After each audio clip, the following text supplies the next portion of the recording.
每年一到新年，总有个老话题吵个没完。但我们是不是都搞错重点了？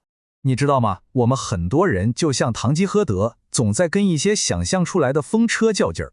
所以啊，我们不妨换个思路，别老盯着外面，多看看自己的内心。你看，大家总把过新年和宗教节日搞混，其实这俩根本不是一回事儿。这种争论纯粹是浪费时间，我们其实有件更重要的事要做。这件事就叫 muhasibah， 简单说就是给自己算算账，做个自我反省。就像《古兰经》里说的，其实你自己就是最好的审计师。重点是别等别人来评价你，得先学会自己审视自己。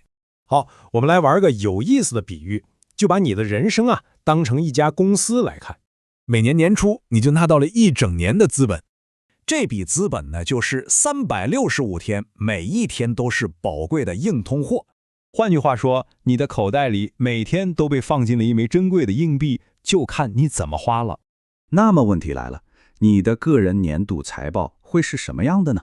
你看，一边是你的资产和利润，另一边就是负债和亏损。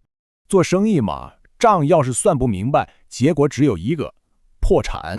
不过，公司破产和人生破产，那可是有天壤之别的。公司黄了，还能东山再起，但人生这盘生意啊，可没有重来的机会。虽然风险很大，但好在解决办法也很清楚。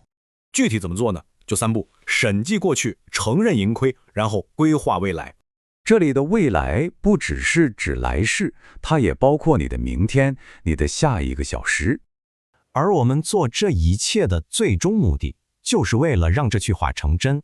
新的一年已经翻开，那么你的新账本上第一笔会记下什么呢？